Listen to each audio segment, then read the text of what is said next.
और आज एकादशी का शुभ दिन है। सभी को एकादशी की हार्दिक शुभकामनाएं।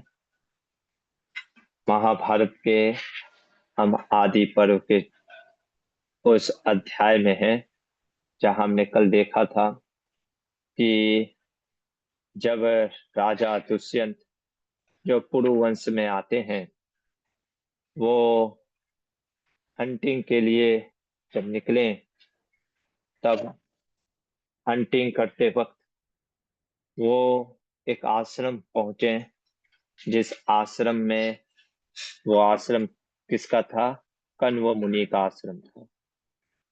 कण्व मुनि के बारे में हम डिस्कशन करेंगे जब महाभारत में उनकी चर्चा आएगी।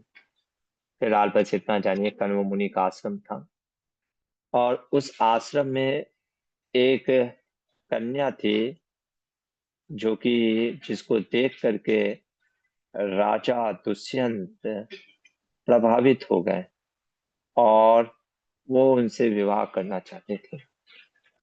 और उन्होंने उस कन्या का परिचय पूछा, क्योंकि मेरा मन तुम्हारे तरफ जा रहा है और मैं एक क्षत्रिय पुरुवंश में आता हूं, तो निश्चित ही आप क्या हैं कि क्षत्रिय वर्ण की ही होंगी, ब्राह्मण ब्रह्म ऋषि तो हो नहीं सकती। और हमने कल ये भी देखा जैसे कि स्वयं जो राजा दुष्यंत कहते हैं कि मेरा मन कभी भी विचलित, या मैं कभी भी, आप देखिए आपके सामने ना श्लोक है, क्या कहते हैं? क्योंकि मेरा मन कभी किसी राजश्री या पर स्त्री पे गया नहीं है, तो निश्चित ये है कि ये देखिए यहाँ पे ये ज्ञात होना चाहिए कि मैं अपने मन को पूर्णतः संयम में रखता हूं, अतः तुम क्षत्रिय कन्या ही हो, है ना? बहुत इंपॉर्टेंट चीज है ना? तो इसलिए वैदिक काल में अगर हम देखें तो जो किंग होते थे, जो राजा होते थे या लीडर जो होते थे, वो बहुत जरूरी है कि कैसे होते थे? धार्मिक होते थे। इसकी चर्चा हम कर रहे थे। तो राजा दुष्यंत ने जब इस प्रकार से पूछा शकुंतला, सॉरी, उस कन्या से, उसका नाम शकुंतला ही था, अभी पता ही चल जाएगा। तो उस स्त्री ने, देखो, कभी भी हमको तुरंत आवेश में आकर के चीजें रिवील नहीं करना चाहिए किसी अनजाने व्यक्ति को, है ना? क्योंकि कई बार हम जब रिवील करते हैं तो हमारा ऑनेस्टी तो होता है, but sometime people try to exploit us. हमारे ऑनेस्टी को फायदा उठा करके लोग एक्सप्लॉइटेशन करते हैं। जैसे कि आप देखोगे रामायण में भी जो मंथरा थी, वो कैकई के जो नेचर था या उसका जो डर था, उस डर को जानती थी और उसको एक्सप्लॉइट की, है ना? उसी तरीके से महाभारत में हम देखेंगे, जब जो दुर्योधन के मामा है Shakuni, he will also try to exploit the nature of जो है दुर्योधन, है ना? बहुत एक्सप्लॉइटेटिव मेंटालिटी। तो इसलिए उसने कहा नहीं नहीं नहीं, मैं अपने पिता की ही पुत्री हूँ, कण्व मुनि की ही पुत्री। तब राजा दुष्यंत ने कहा, अब उन्होंने सोचा कि कैसे इसको विश्वास दिलाया जाए। तो राजा दुष्यंत ने एक बात बोली कि मैं कण्व मुनि को जानता हूँ। कण्व मुनि ब्रह्मचर्य का व्रत का पालन करते हैं। चूंकि ब्रह्मचर्य का व्रत का पालन करते हैं तो उनकी पुत्री तो हो ही नहीं सकती। और धर्मराज अपने धर्म से गिर सकते हैं, पर कण्व ऋषि मुनि अपने धर्म से नहीं गिर सकते, च्युत नहीं हो सकते। इसलिए मैं तो मानता ही नहीं। इस प्रकार जब राजा दुष्यंत उस कन्या को बोलते हैं, तब वो कन्या कहती है, ठीक है, मैं आपको जो मैंने सुना है वो मैं बता रही हूँ। क्या सुना है? कहते हैं एक बार मेरे पिता कण्व मुनि के पास इसी तरीके से कोई एक ऋषि आकर के पूछे, और उन्होंने पूछा कण्व मुनि से कि आप तो ब्रह्मचर्य का व्रत का पालन करते हैं, तो आपके पास पुत्री कैसे हो गई है शकुंतला? तब कण्व मुनि कहानी सुनाते कहते हैं, मैं आपको बताता ये शकुंतला मुझे कैसे प्राप्त हुई। उन्होंने कहा, क्या?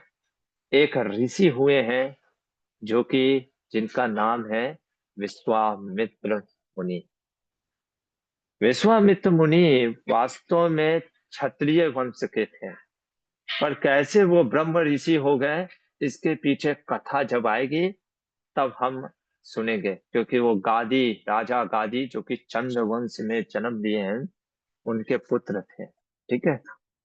तो जब उस समय वो कथा आएगी कि कैसे वो ब्रह्म ऋषि बने, तब हम उस समय चर्चा करेंगे। फिलहाल के लिए बस इतना नाम सुनो, विश्वामित्र मुनि था।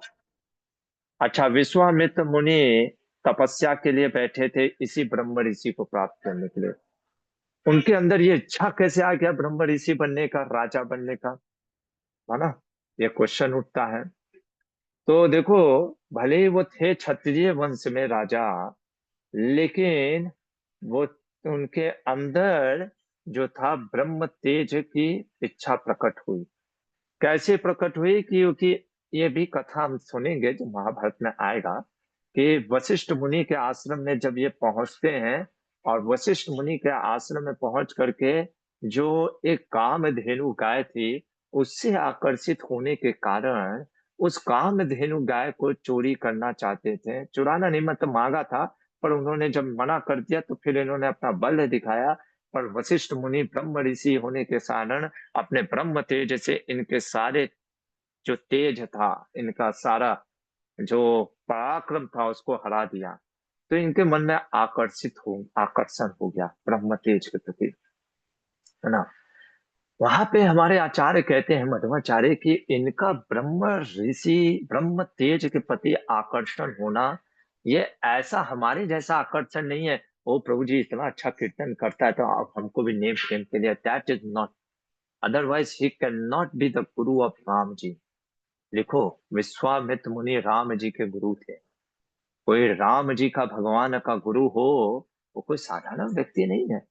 इसलिए याद है भगवत गीता के 3rd चैप्टर टेक्स्ट 35 में भगवान कहते हैं, अपने स्वधर्म के अनुसार व्यक्ति को कार्य करना चाहिए, है ना? सुना होगा, साइकोफिजिकल नेचर, अपने नेचर स्वभाव के अनुसार। उनका वास्तविक में स्वभाव था ब्रह्म ऋषि, तो वहां से वो निकल गए तपस्या करने के लिए, ब्रह्म ऋषि बनने के लिए।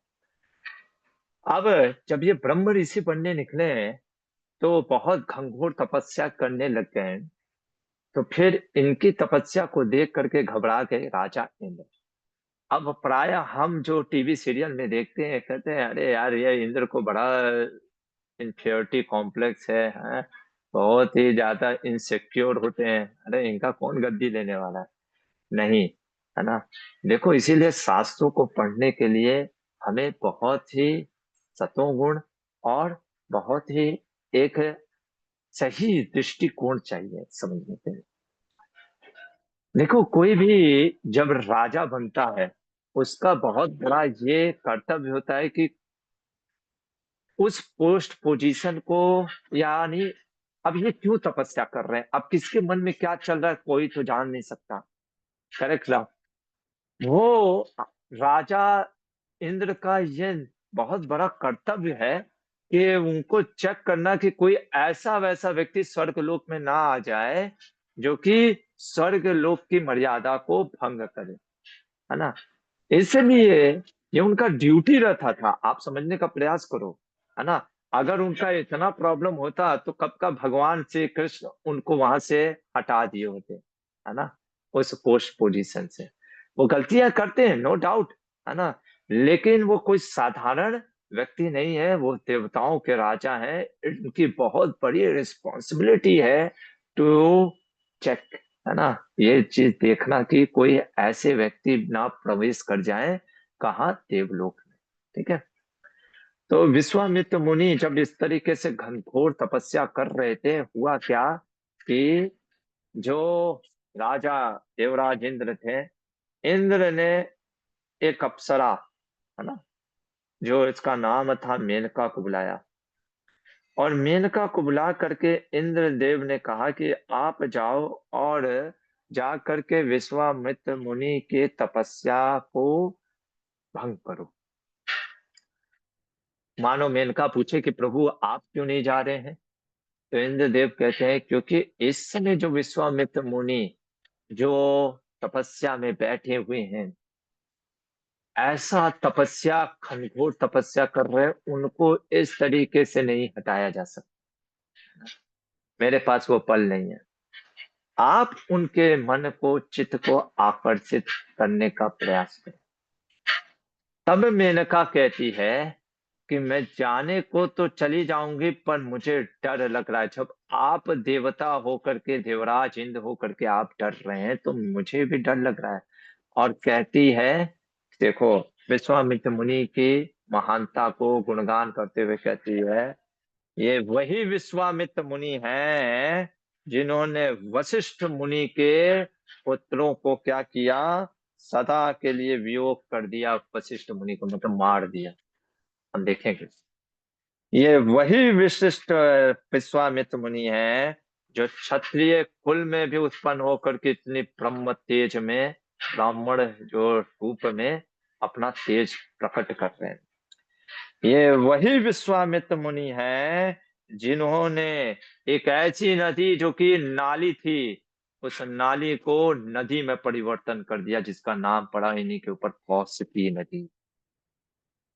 ये वही विश्वामित्र मुनि हैं जिन्होंने त्रिशंकु राजा को कहा, स्वर्ग में भेजने की ताकत रखी है।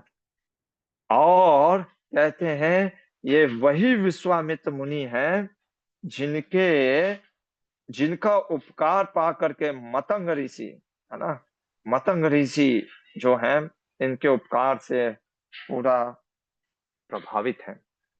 ऐसे बहुत सारे गुणगान करती है, कहती है कि हे देवराज इंद्र, यदि आप चाहते हैं कि मैं चूंकि, देखो बहुत सुंदर चीज बोलती बोलती है मेनका, क्या कहती है,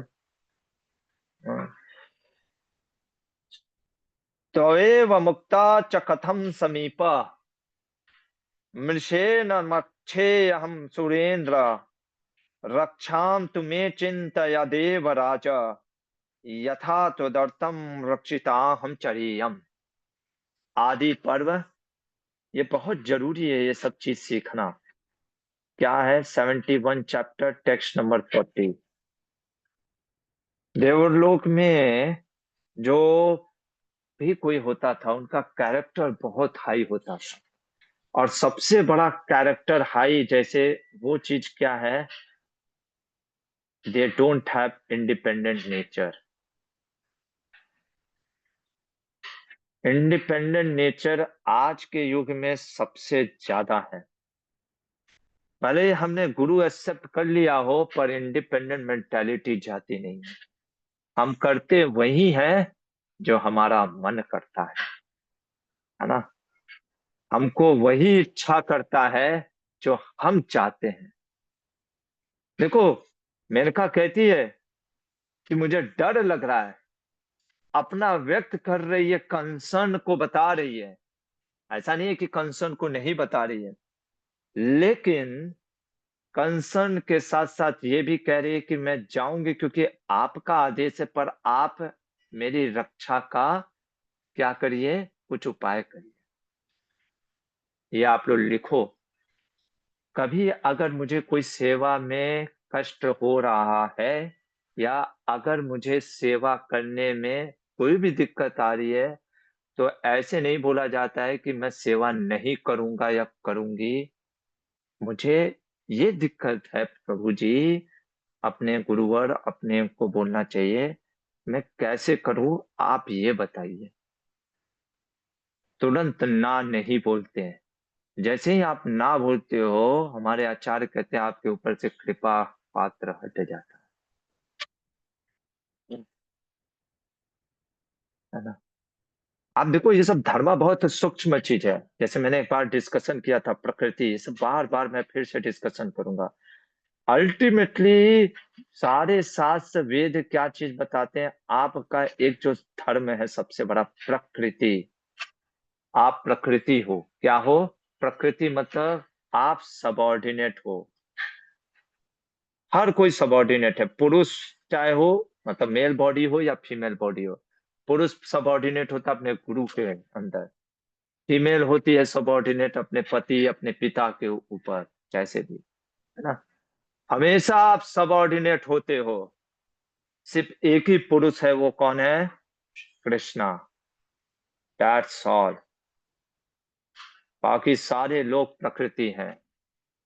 और वो प्रकृति वाला रोल हमको फॉलो करना चाहिए।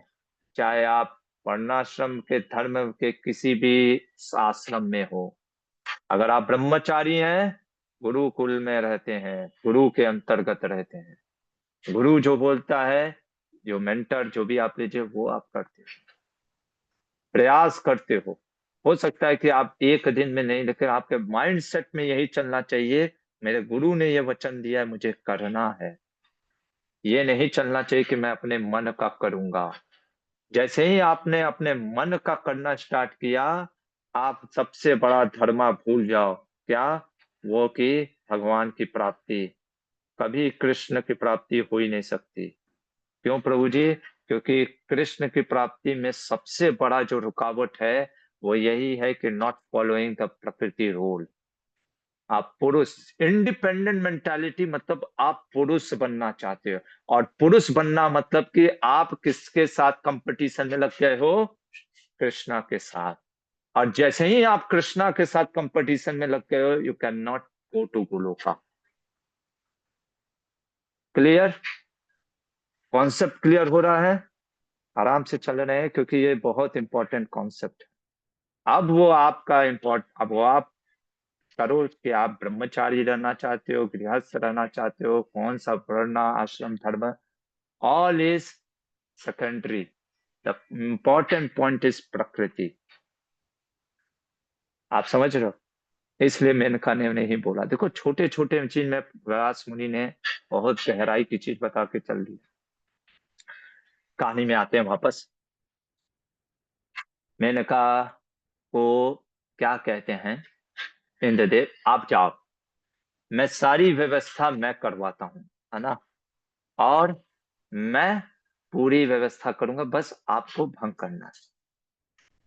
चली मेनका। विश्वामित्र मुनि जो तपस्या में लगे थे, है ना, उन्होंने अब क्या किया कि जिस विश्वामित्र मुनि के तेज से पूरा देवता घबराते थे, मेनका वहां पे आई। और इंद्रदेव ने वायुदेव, वायुदेव में जो मरुत होते हैं, उनको बोला आप जोर से हवा और ऐसा वातावरण क्रिएट किया।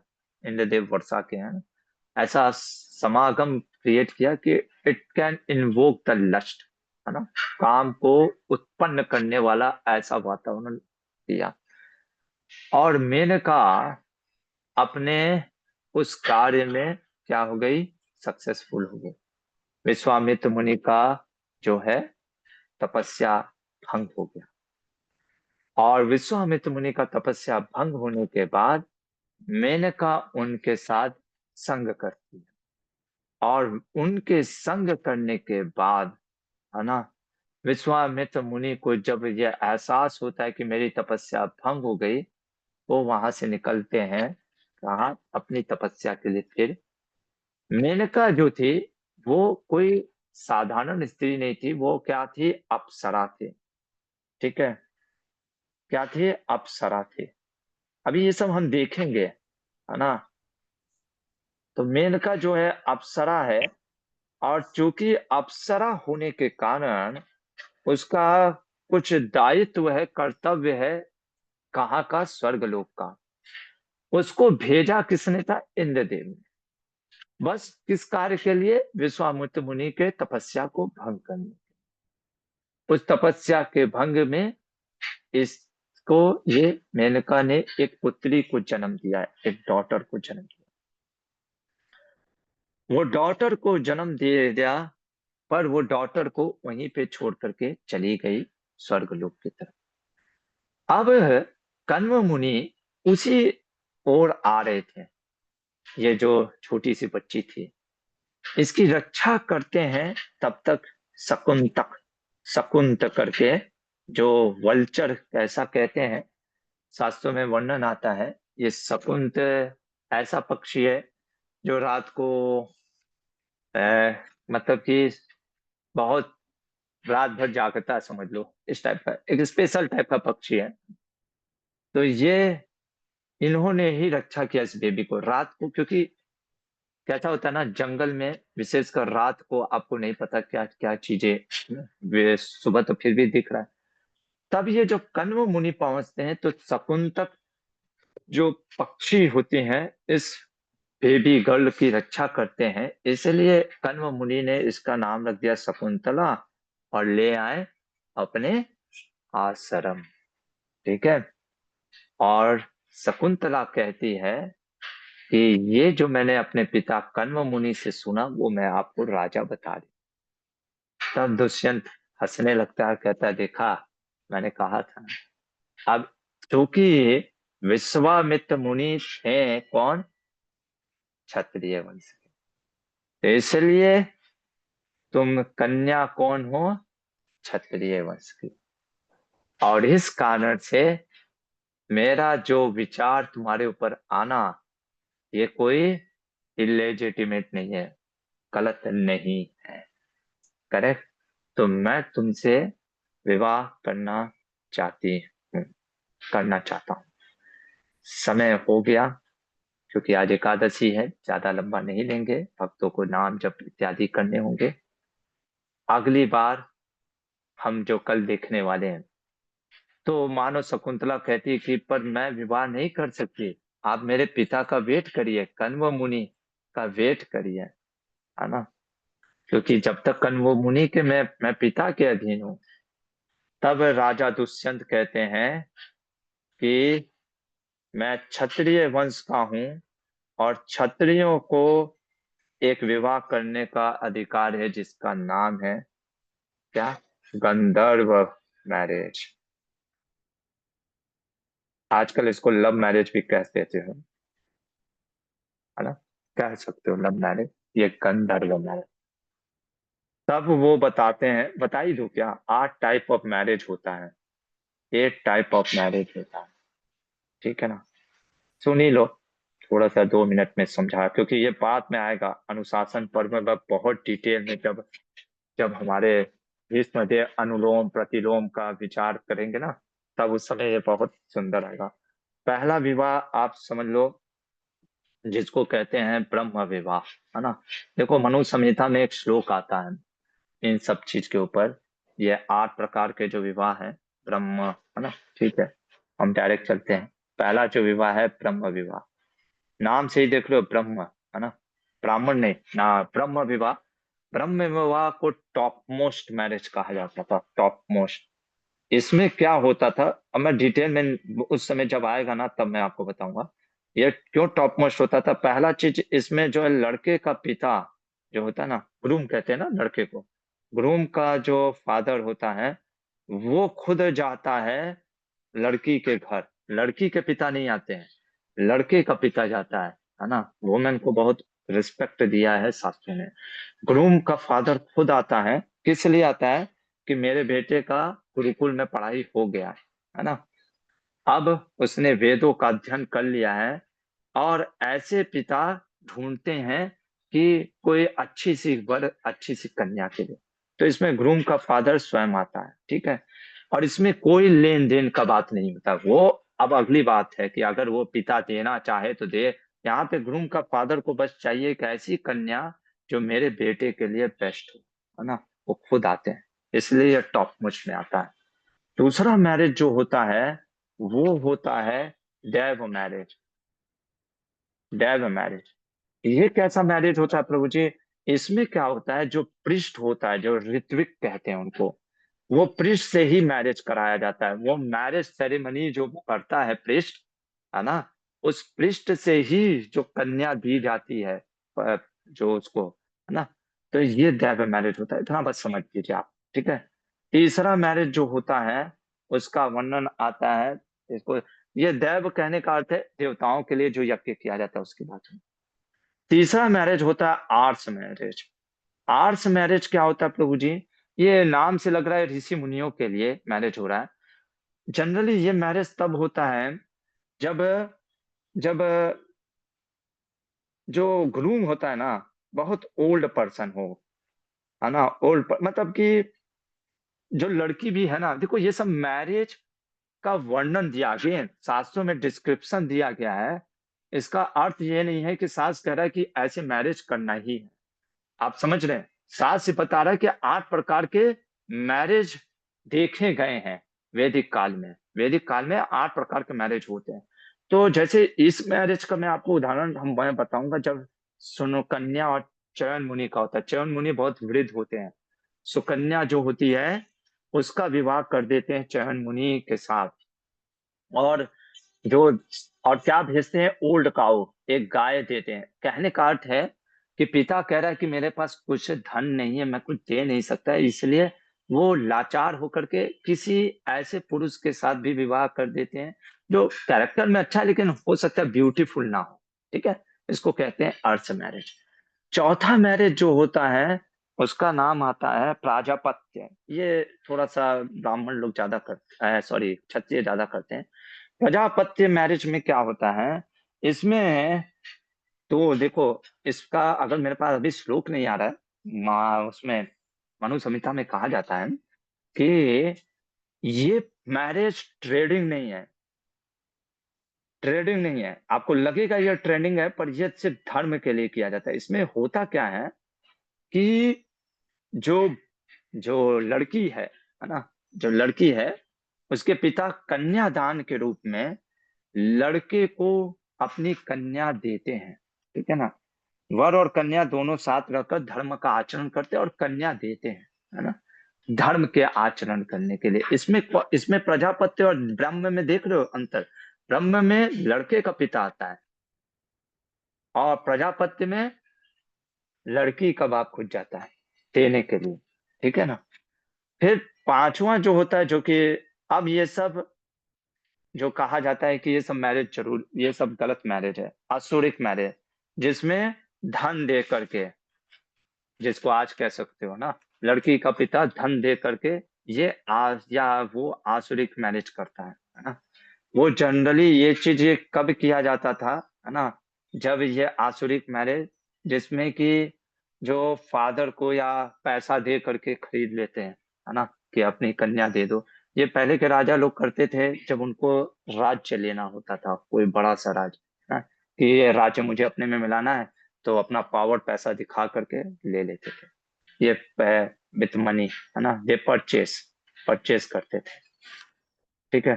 छठा मैरिज होता है जो कि आता है आसुर के बाद गंधर्व। ये गंधर्व मैरिज जिसका मैं बात कर रहा था ना, गंधर्व मैरिज इज जस्ट लाइक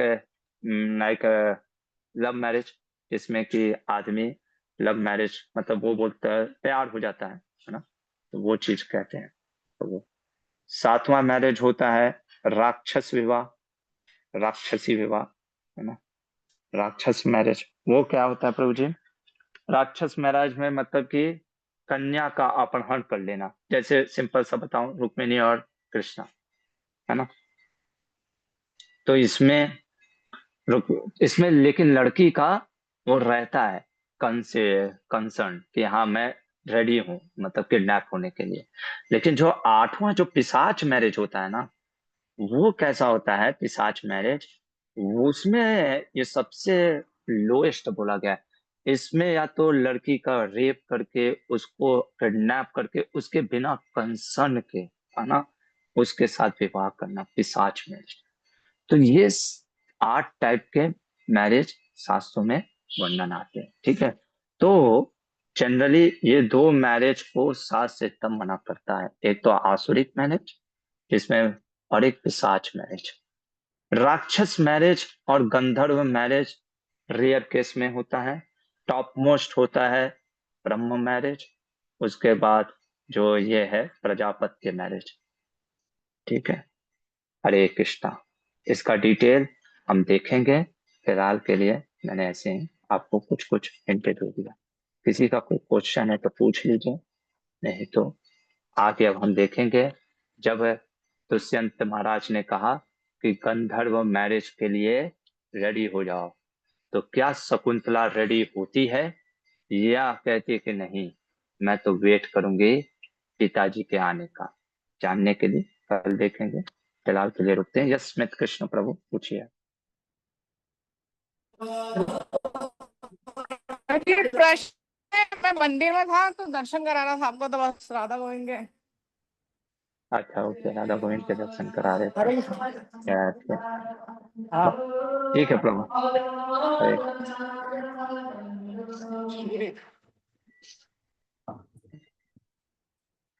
ठीक है प्रभु, बाद में दर्शन करा देना, आप ऐसे भेज देना, ठीक है ना, क्योंकि बाकी लोग का लेट लेट हो रहा है।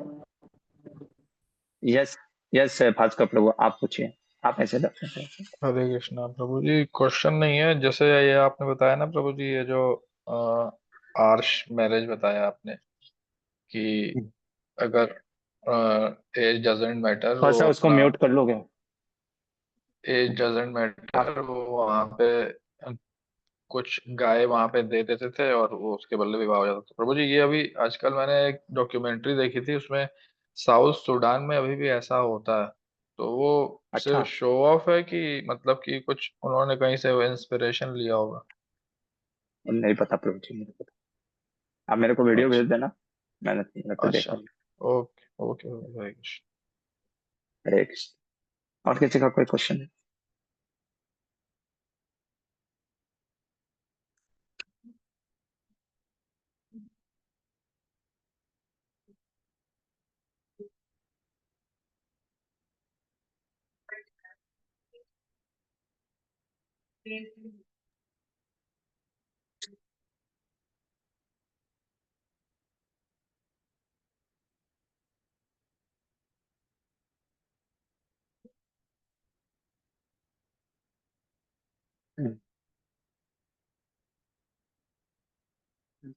तो यहाँ पे एक माता जी का प्रश्न है कि जैसे मैंने बात किया कि जो विश्वामित्र मुनि जब वशिष्ठ मुनि के पास आते हैं, और वशिष्ठ मुनि के पास जब वो ब्रह्म तेज को देख करके ऑब्वियसली बाह्य रूप से अट्रैक्शन लगता है कि अरे बड़ा पावरफुल चीज है, ये तो मुझे चाहिए, तो फिर वो ब्रह्म ऋषि बनने के लिए तपस्या करने के लिए चले गए। ठीक है ना, तो इसका सुंदर सा आंसर है, अगर आपको भी लग रहा है कि जैसे, तो आप उसके लिए तपस्या करो।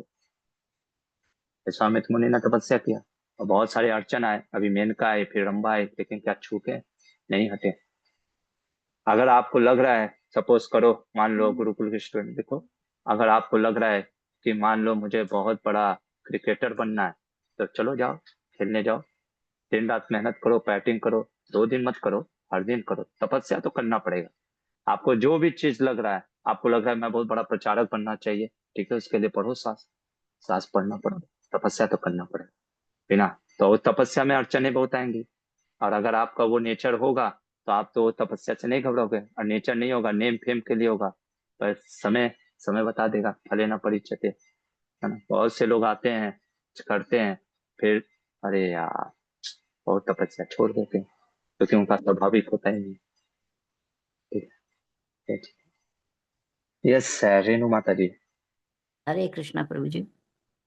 प्रभु यस। जी ये, हाँ, ये जो सॉरी, महाभारत एक और हमारे यहाँ क्लास में चल रही है, वो तो वेद व्यास की लिखी हुई है, तो वो उसकी चर्चा हो रही है, तो उसका टॉपिक जो लिखा हुआ है वो तो ज्यादातर सबको पता ही है, वो हम सुन रहे, आप जो सुना रही है माधवाचार्य जी, तो क्या महाभारत कई लोगों ने लिखी है क्या? कई लोगों ने लिखा है, महाभारत से व्यास मुनि ने लिखा है। मैं मध्वाचार्य जी का तात्पर्य बस बता रहा हूँ, बीच बीच में इंसाइट देने का, क्योंकि आप ये बुक से पढ़ोगे ना, तो 100% गारंटी मैं दे रहा हूँ आप कंफ्यूज हो गए, है ना, हाँ प्रभु क्योंकि जी। इसमें डिटेल्स वेरी डिटेल्स इतना इंसाइट नहीं दिया है, मैं भी नहीं समझ पाऊंगा। मध्वाचार्य ने साफ लिखा है महाभारत तात्पर्य निर्णय में पहले ही कि महाभारत एक ऐसा कॉम्प्लेक्स सब्जेक्ट मैटर, अभी तो स्टार्ट ही नहीं हुआ है ना। जी। आप कहाँ की रहने वाली हैं माता जी? महाराष्ट्र की रहने मैं वाली हैं? नहीं नहीं, मैं यहाँ बैंगलोर में हूँ। अच्छा अच्छा, वैसे ऐसे महाराष्ट्र की रहने वाली हैं? नहीं नहीं, मैं नहीं है। यूपी की हूँ, यूपी की हूँ। ओके ओके, तो हम जब महाराष्ट्र में थे ना, ऐसा मैं आपको बताता हूँ, महाराष्ट्र में तो कर्ण को एकदम भगवान के बराबर मानते हैं, है ना। हाँ। रश्मि रति करके एक ग्रंथ है, तो आप सोच लीजिए, लोग कृष्ण की बुराई सुनने को रेडी हैं, पर कर्ण की बुराई रेडी नहीं है सुनने को। जी जी, पर मैंने हम पढ़ा है। देखेंगे मध्वाचार्य बताते हैं कर्ण से बड़ा असुर दुष्ट व्यक्ति कोई है नहीं इस महाभारत में, हाँ। वो हम देखेंगे। नहीं, ठीक है। मध्वाचार्य जी को मैंने देखा ही, मैं उडुपी गई थी तो वहां पे उनका वो हाँ, पूरा उनका बहुत ही जैसे रिस्पेक्ट है उनका। हाँ, देखा है मैंने उनको कि उनका बड़ा वो सा पिक्चर रिस्पेक्ट लगा हम हुआ है। हमारा भी उनके प्रति रिस्पेक्ट है, और होना भी चाहिए, क्योंकि जी हमारा जी संप्रदाय जी। उन्हीं से बिलोंग होता है। ठीक है। हाँ, वैसे भी मैं इस्कॉन से ही जुड़ी हुई, मैंगलोर से। अरे तो इट्स ओके। जी, तो प्रभु जी मेरे को बहुत इंटरेस्ट है, मैं सुनती हूँ। बस एक मन में प्रश्न आया तो मैंने आपसे पूछती हूँ। हाँ नहीं, इट्स ओके, नहीं नहीं, वो चीज अच्छा है, बस मैं ये कह रहा हूँ कि व्यास मुनि ने ही लिखा है, मैं बीच हाँ, बीच में आपको इंसाइट मध्वाचार्य का देता चला जाऊँ। अच्छा, ठीक है। मध्वाचार्य जी जो अध्ययन करके जो लिखा है उसका आप वो एक्सप्लेन कर रहे हैं। कमेंट्री है, आप जैसे प्रभुपाद, कमेंट्री जैसे कर रहे हैं। हाँ आप हाँ, गीता पढ़ते प्रभुपाद हो। जी का है। गी जी जी जी। हाँ, तो प्रभुपाद जी कमेंट्री देते हैं ना, वैसे ही जी बस आप जी। समझ लो, ओह कमेंट्री है। ठीक है। अच्छा अच्छा, बड़ा ठीक है। अच्छा से समझ में आ गया। धन्यवाद प्रभु जी, हरे कृष्णा। हरे हरे कृष्ण। यस पल्लवी माता। हरे कृष्णा, दंडवत प्रणाम प्रभु जी। 3-4 दिनों से वो बार बार दिमाग में वही आ रहा है कि इतना हाँ बड़ा हाँ। सर्प सत्र हो गया है, सब नाग और से सर्प जल गए, और आस्तिक मुनि का कृपा से वो तक्षक नागराज बच गए, लेकिन जबकि तक्षक ही था कल्प्रिट। और क्यों बचाया गया प्रभु जी तक्षक को? बचा क्यों क्यों नहीं? बचा लिया क्यों बचा लिया तक्षक? अब इसका तो मेरे को देखना पड़ेगा, क्या बोलते हैं हमारे आचार्य।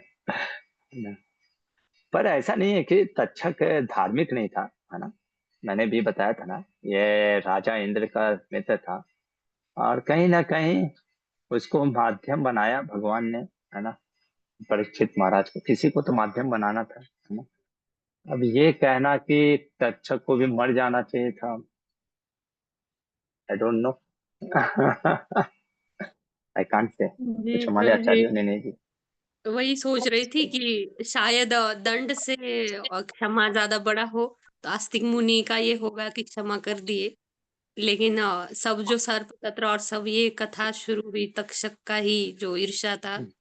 और सर्प तो वैसे पहले ही बोला गया कि ईर्ष्यालु होते हैं, और तक्षक तो उनका राजा था, तो इसलिए वो बार बार आता है कि क्यों बचाया गया तक्षक को।